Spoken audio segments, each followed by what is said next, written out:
Hello all, welcome to my YouTube channel கதைப்போம்மா. அழகே அழகு பாண்டியன் ஸ்டோர் மகா சங்கமம் எபிசோடில் நெக்ஸ்ட் என்ன நடக்க போகுதுன்னு தெரிஞ்சுக்கணுமா?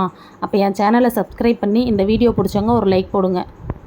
அதுக்கு முன்னாடி மதி கேள்வி கேட்குற மாதிரியே ரேவதி தங்கராஜை எதிர்த்து கேள்வி கேட்டு ஒரு போல்டான கேலாக மாறினா நல்லாயிருக்கும்னு யாரெல்லாம் நினைக்கிறீங்களோ அவங்க கமெண்ட்டில் சொல்லுங்கள். ரேவதியும் தங்கராஜும் கோமதியோட சமையலில் சாப்பிட்டு வீட்டுக்கு போயிடுறாங்க. வீட்டுக்கு போனோடனே தங்கராஜும் ரேவதிக்கும் சண்டை. தங்கராஜ் ரேவதிகிட்ட கேட்குறாங்க, யாரை கேட்டு நீ உங்கள் வீட்டில் இன்றைக்கி ஃபுல் டே இருந்த? நீங்கள் தானேங்க இருக்க சொன்னீங்க. நான் சொன்னால் நீ இருந்துருவியா? புருஷன் வேலை இருக்குன்னு கிளம்புனா பின்னாடியே வரணும். கல்யாணத்துக்கு முன்னாடி நீ எப்படி வேணாலும் இருந்துக்க, கல்யாணம் ஆனதுக்கப்புறம் அம்மா வீட்டுக்கு போனோமா சாப்பிட்டோமா வந்தோமான்னு இருக்கணும். அவங்க உன்னை இருன்னு சொல்லியிருந்தாலும் என் புருஷனுக்கு வேலை இருக்குன்னு நீ கிளம்பி வந்திருக்கணும்டி. சரிங்க, இப்போ நான் அங்கே இருந்ததுனால என்ன தப்பு? நீ அங்கே இருந்தது தப்பு இல்லடி, நீ அங்கே யார் கூட சேர்ந்தன்றது தான் தப்பு. முன்னெல்லாம் எது பேசினாலும் நீ எதிர்த்தே பேச மாட்டேன், இப்போ எதிர்த்து கேள்வி கேட்குற. என்ன மதி இப்படிலாம் பேசணும்னு சொல்லி கொடுத்தாளா? ஐயோ, அவள் ஏங்க எனக்கு சொல்லித்தர போகிறா? அதை தான் பார்த்தனே. கட்டின புருஷனை பார்த்து ஆம்பளைங்களுக்கெல்லாம் ஒன்றும் தெரியாதுன்னு அவள் சொல்கிறா. நீயும் சிரிச்சிட்டு அதை கேட்டுட்டு உட்காந்துருக்கியா? அவள் உங்களை பற்றி பேசவே இல்லைங்க.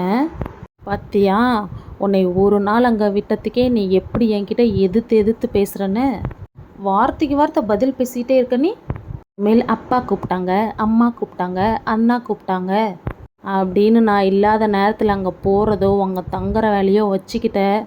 அப்படியே உங்கள் அப்பா வீட்டிலே இருந்துக்க சொல்லிட்டு. ரேவதி மனசுக்குள்ளே நினைக்கிறாங்க, உன் கூட இப்படி ஒரு வாழ்க்கையை வாழ்கிறதுக்கு நான் எங்கள் அப்பா அம்மா வீட்லேயே இருந்துட்டு போகலாம். என்னடி யோசிச்சுட்டு நிற்கிற? போய் பசங்களுக்கு சாப்பாடு போட்டு தூங்க வைப்போ. இந்த சைடு ராஜலக்ஷ்மி கோயிலுக்கு போகிறதுக்கு என்னென்ன வேணும் அப்படின்னு பிளான் பண்ணிகிட்ருக்காங்க. மலர்கிட்ட சொல்கிறாங்க, மலர் நாளைக்கு பெட்ஷீட்லாம் துவைச்சி போட்டுரு, வீட்டெல்லாம் தொடச்சிரு, காலையில் 4 மணிக்கெலாம் எழுந்திரிச்சி இந்த வேலையெல்லாம் முடிச்சினா தான் சமைக்கிறதுக்கு டைம் கரெக்டாக இருக்கும். அதுக்கு முன்னாடி நாளைக்கு வெள்ளனே எழுந்திரிச்சி புளி சாதம், லெமன் சாதம், தயிர் சாதம், அப்புறம் பாப்பாவுக்கு என்ன வேணுமோ எல்லாத்தையும் ரெடி பண்ணி சமைச்சி வச்சுக்க. இப்போவே சமையலுக்கு ஏதாவது பத்தலைன்னா பாக்கியராஜ் கூட போய் இப்போவே வாங்கிட்டு வந்து வச்சிரு. அப்புறம் எப்பவும் போல் நாளைக்கு காலையில் லேட் பண்ணிடாத, எல்லா வேலையும் முன்னாடியே முடிச்சு வச்சிரு, சரியா? சரிங்க அத்தை, அதெல்லாம் நான் பார்த்துக்கிறேன். என்னத்தை பார்த்துக்கிறேன்? வாயில் தான் சொல்கிறேன் பார்த்துக்கிறேன்னு, செயலில் ஒன்றும் இல்லையே. அப்புறம் பாக்கியராஜ் கோயிலுக்கு போகிறதுக்கு ட்ராவல்ஸ்லாம் பேசிட்டானா? அதெல்லாம் சொல்லியாச்சுங்க அத்தை. அப்புறம் பூஜைக்கு தேவையான ஜாமான்லாம் முன்னாடியே வாங்கி வச்சுருங்க.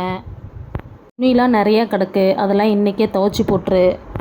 இதெல்லாம் சொல்லிகிட்டு இருக்கும் போதே கோமதி நினைக்கிறாங்க, எப்பா இது என்ன மிஷினா இல்லை பொண்ணா?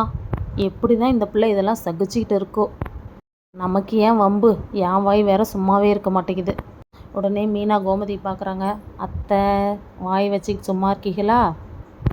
நான் எதுவும் பேசலடி அப்படின்னு கோமதி எழுந்திரிச்சு வெளியே போயிடுறாங்க.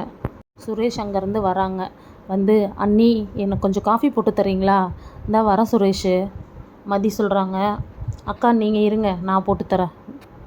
லட்சுமி கேட்குறாங்க, எப்பா உனக்கு காஃபிலாம் போட தெரியுமா? அதெல்லாம் எனக்கு போட தெரியும் அப்படின்னு சொல்லிட்டு மதி காஃபி போட போயிடுறாங்க. காஃபி போட்டு வெளியே எடுத்துகிட்டு வந்து சுரேஷ் கிட்ட கொடுக்குறாங்க. சுரேஷ் காஃபி குடிச்சு பார்த்துட்டு சூப்பராக இருக்குது காஃபி அப்படின்னு சொல்கிறாங்க.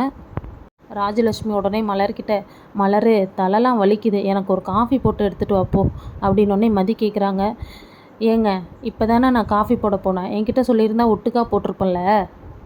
ஏன் நாங்கள் இங்கே தானே உட்காந்துருக்கோம், உங்களுக்கும் காஃபி வேணுமான்னு கேட்டால் உன் வாயில் இருக்க முத்தா கொட்டி போயிடும். உங்களுக்கு காஃபி வேணும்னா நீங்கள் தான் கேட்கணும். நீங்கள் மனசுக்குள்ளே என்ன நினைக்கிறீங்க நான் உள்ளுக்கு உட்காந்து பார்த்துட்டா இருக்க முடியும்? உங்கள் வீட்டில் என்ன சொல்லி கொடுத்துருக்காங்களோ இல்லையோ, டக்குன்னு பெரியவங்கன்னு கூட பார்க்காம எதிர்த்து பேச தான் சொல்லி கொடுத்துருக்காங்க. இதை பாருங்கள், நான் நிறைய டைம் சொல்லிட்டேன், திருப்ப எங்கள் வீட்டை இழுத்தோ எங்கள் அப்பா அம்மாவை இழுத்து பேசுகிற வேலை வச்சுக்காதீங்க. மலர் உடனே, அத்தை சரி விடுங்கத்தை, மதி நீ கம்முனரு மதி, இருங்க நான் காஃபி போட்டு எடுத்துகிட்டு வரேன் அப்படின்னு சொல்லிட்டு காஃபி போட போயிடுறாங்க. மதி ரூம்குள்ளே போயிடுறாங்க. சுரேஷ் பின்னாடியே போய் மதிக்கிட்ட, மதி காஃபி ரொம்ப சூப்பராக இருந்தது, உனக்கு காஃபிலாம் போட தெரியுமா? அதெல்லாம் நான் நல்லாவே போடுவேன். எங்கள் அப்பாவுக்கு என்னோடய சமையல்னால் ரொம்ப பிடிக்கும். சண்டே ஆனால் எங்கள் வீட்டில் நான் தான் சமைப்பேன். அப்போது இந்த வீக் எனக்கு நீ சிக்கன் பிரியாணி செஞ்சு தரியா அப்படின்னு கேட்ட உடனே மதி அப்படியே ஷாக்காகி திரும்பி சுரேஷை பார்க்குறாங்க. மதி இதுக்கு என்ன ரிப்ளை பண்ணுறாங்கன்றத நாளைக்கு பார்ப்போம். அதுக்கு முன்னாடி என் சேனலை சப்ஸ்கிரைப் பண்ணாதவங்க சப்ஸ்கிரைப் பண்ணிக்கோங்க.